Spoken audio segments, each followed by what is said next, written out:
I'm awake and my problems haven't gone anywhere. You're in that same pit. You're in that same hole. You're just a little deeper now. So what do you do the next night? You're going to do the same thing, hoping I drown it up. What do you do the next morning? You wake back up. You wake back up. And you will wake up, and you will wake up, and you will go to bed, and you'll go to bed, and you'll wake up, go to bed, wake up, go to bed, wake up, go to bed, until you die. That will be the system of your life. Now you can either have a life that the thief comes and he takes, or you can have a life that Jesus comes and he gives it to you more abundantly. That when you were in that hole, that when you were in that den of lions, just as Daniel was and God brought him out, or when you were going through the fire as Shadrach, Meshach, and Abednego were, and God brought them out, when you're in that bad place, if you only open up your heart, if you only open up your life and give it to God, you will see abundant life. But if you never do, and you continue to drown your sorrow in things that only the thief can bring, the day that you finally wake up will be an eternity in hell, and there you will not sleep. There you will not be happy. There you will cry. There you will mourn. There you will burn. There you will suffer. Day in, day out, day in, day out. There is no sleep in hell.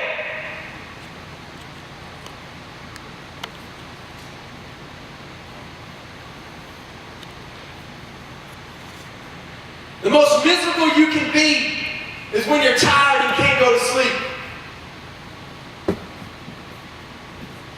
Put pain on top of that. Put torment on top of that. Put on top of that, never experience the presence of God. Put on top of that, never enjoying the taste of food. Never enjoying the hug of another individual.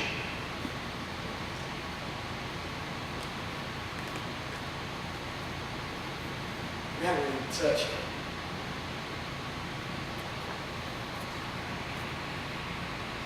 But I don't want to preach about hell tonight.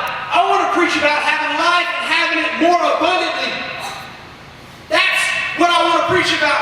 Every one of us in here have a past of failure and a past of hurt. And I want to look at some great men and women in the Bible right now. And some of y'all might have heard this before. But this is kind of how it was to great men and women in the Bible, what they went through. And I want to end by not focusing on the bad, but focusing on the good of your life. Noah was a drunk. Abraham was too old. Isaac was a daydreamer. Jacob was a liar. Leah was ugly. Joseph was abused. Moses stuttered. Samson was a womanizer. Rahab was a prostitute. David had an affair and was a murderer. Jonah ran from God. Peter denied Christ. Paul was too religious. Lazarus was dead, and the disciples all fell asleep during prayer. As we know that each and every one of these men and women of God went on to do great and mighty things for God, and the reason is because they did not drown their sorrow in the things that they went to. When Noah was a drunk, he allowed God to deliver him, and he lived from God, and he was known as God's righteous one. When Isaac, he was a daydreamer, and we all know that Isaac became one of the greatest fathers of a nation. Moses stuttered. He had a speech problem. But he put his faith in God and he delivered Israel out of Egypt. Paul was too religious. He murdered Christians. He murdered Stephen, which was one of the greatest Christians, one of the greatest evangelists known to mankind. And then Paul wrote 2/3 of the New Testament. Powerful. Very credited of God, simply because he opened up his heart and he opened up his life to him. Lazarus was dead, just like some of us are now. But God raised him and he followed him. And the disciples walked with Jesus and they fell asleep. And they were supposed to be praying. And if you look at the life of all these people, almost every single one of them came from a different tribe. They came from a different neighborhood. They came from a different place. Some were rich, some were poor, some were prostitutes.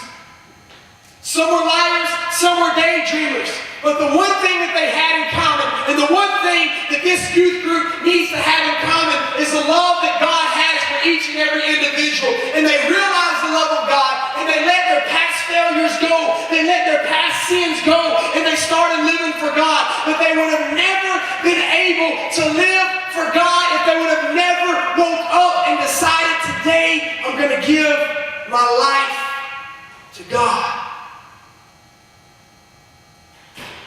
And at the very moment that they gave their life to God, guess what?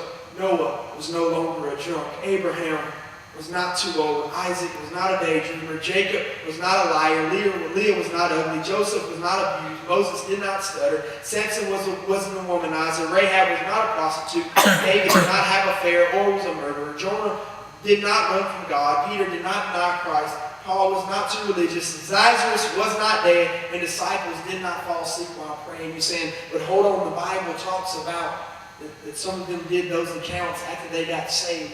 Understand what I'm saying? When you bring it to the foot of the cross, man might still label you as everyone of these. Man might still label you a liar. Man might still label you a womanizer. Man might still label you as somebody who will never be able to make it.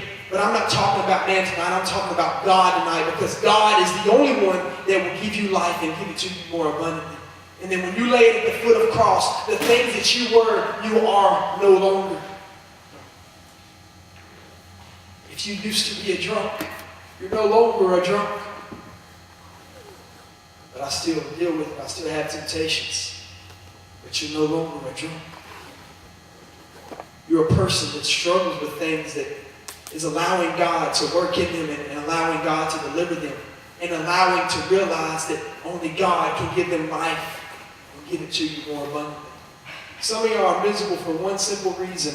Not because of the things you go through, but because of the person you won't allow in your life. And that's God. I can go through, I went through my mom's death, my grandfather dying, me totaling my truck, my sister getting cancer, my father getting liver disease, all in 1 year, and I never at one time in my life was miserable. Why?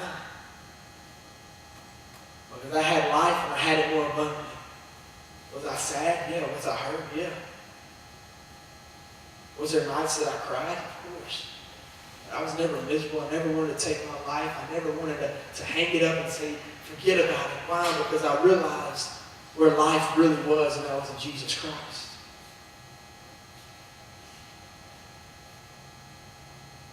Some of y'all's devil is too big and your God is too small. I want to let you know we serve a big God that has already squished the devil.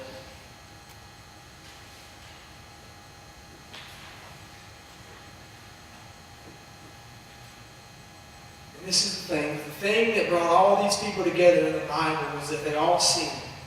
They were all forgiven. They all